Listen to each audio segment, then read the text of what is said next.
This week's inquest into the shocking death of Lilie James has uncovered a terrifying yet common pattern of aggression and coercive control. Her killer, an obsessed ex-partner, stalked Lilie and tried to control her before eventually planning her murder in cold-blooded detail.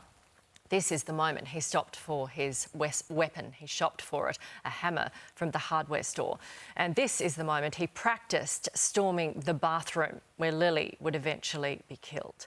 Now, her parents say something needs to change. Lilie's mum, Peter, says if parents don't teach their sons to respect a woman's choices, we might be setting our daughters up for a failure. Joining us now is Education Minister Jason Clare and Deputy Opposition Leader Sussan. Good morning to both of you.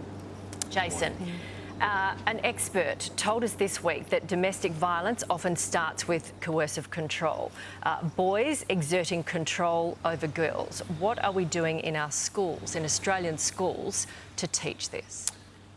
You can't imagine what Lilie's mum and her dad are going through at the moment. The sort of mind-numbing pain that they're experiencing. We got a little bit of an insight into that yesterday.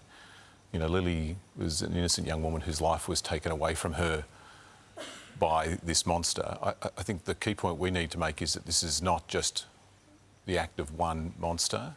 1 in 5 young women over the age of 15 are the victims of some type of sexual violence. And in answer to your question, if we're serious about this, then it does involve education in our schools, not just at high school, but at primary school as well. Last year, we started the rollout of a 5-year program, which is worth about $77 million, investing in teaching our boys about respect and about consent, about coercive control, about stopping at the start the sort of things that led to this murder. Yeah, because we are in week 12 of the year, and 14 women and 4 children have already lost their lives. So whatever we're doing up until this point, it's not working, is it? No, it's not. And part of it is what we do in our schools. Part of it is what we do as mums and dads. Part of it is what men do, talking to other men, calling out comments and actions by other men when we see the wrong thing being said. Incidentally, the action that we're taking to ban access to social media for young people under the age of 16 is important too, because it means that fewer boys are going to get access to that cesspit where you see the sort of horrible things that are said about women. Yeah, you're right on that, because it's a whole community attitude. Sussan, I want to go to you and talk about older people. It's not just young boys here. It is a community attitude.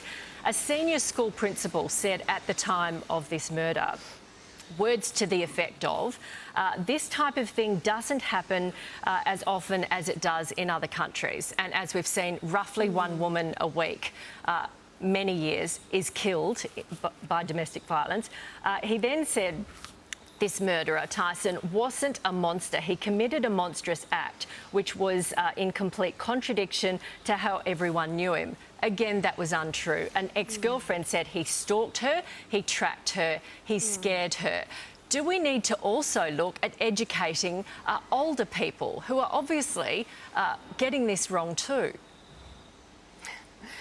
Everybody needs to pay attention, and no one could ignore the heartbreaking words from Lilie's mother. And as a mother, I just had no words, Nat. It was just so incredibly painful to listen to. There was a tragic chain of events that ended up with this monstrous act. And we have to work out as a society, and yes, everybody, how to break that chain. And it's a job that's too big for teachers, for schools. We have to bring in parents, we have to bring community groups, footy groups, faith groups, everybody. I want to commend the work of the Movember Foundation, doing some pretty incredible stuff around rebuilding what masculinity means. Also Chanel Contos and Teach Us Consent. There are terrific materials, groups and information out there. But ultimately we lost this beautiful young woman, and we have to work out how we break that chain of violence. So we also bring men and boys into the conversation, because men and boys are not a problem to be solved. They need to be brought into the solution.